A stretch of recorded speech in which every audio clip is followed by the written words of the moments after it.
माढा तालुक्यातील जाखले येथे शेतीच्या वादातून पूर्व विमनस्यातून रमेश बाबू लोंढे वय 56 राहणार जाखले तालुका माढा या शेतकऱ्यांचा धारदार कोयत्याने वार करून हत्या करण्यात आली।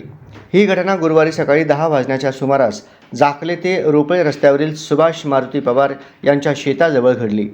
या हत्येप्रकरणी टेंभुर्णी पोलीस ठाण्यात 6 जणांविरुद्ध गुन्हा दाखल झाला असून टेंभुर्णी पोलिसांनी यातील सर्व आरोपींना अटक केली आहे। पोलिसांकडून मिळालेल्या माहितीनुसार जाखले येथील रमेश बाबू लोंढे आणि उत्तम गणपत लोंढे यांच्यात शेतीच्या बांधाच्या कारणाने वाद सुरू होता। एकमेकांच्या विरोधात 2 दिवाणी आणि 4 फौजदारी गुन्हे दाखल आहेत। या दोघांमध्ये पाहुल वाटेवरून व शेताच्या बांधाच्या कारणाने सतत खटके उडून भांडणे होत होती।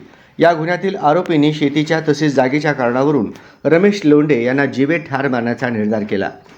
दरम्यान गुरुवारी सकाळी 10 वाजण्याच्या सुमारास रमेश लोंढे हे आपल्या शेतात जात असताना जाखले ते रोपळे कच्चा रस्त्यावरील सुभाष मारुती पवार यांच्या शेताजवळ आले।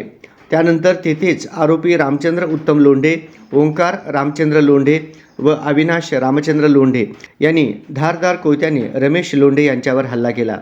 रमेश लोंढे यांच्या मानेवर पायावर गंभीर वार झाल्याने ते जागेवर कोसळले आणि त्यांचा जागीच मृत्यू झाला।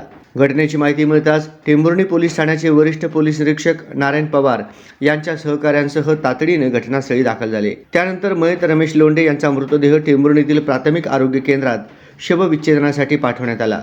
या प्रकरणी मयत शेतकऱ्याचा मुलगा उमेश रमेश लोंढे व 29 राहणार जाखले यांनी टेंभुर्णी पोलीस ठाण्यात 6 जणांविरुद्ध फिर्याद दिली असून सर्व आरोपींना पोलिसांनी अटक केली आहे। तसेच पुढील तपास पोलीस निरीक्षक नारायण पवार हे करत आहेत।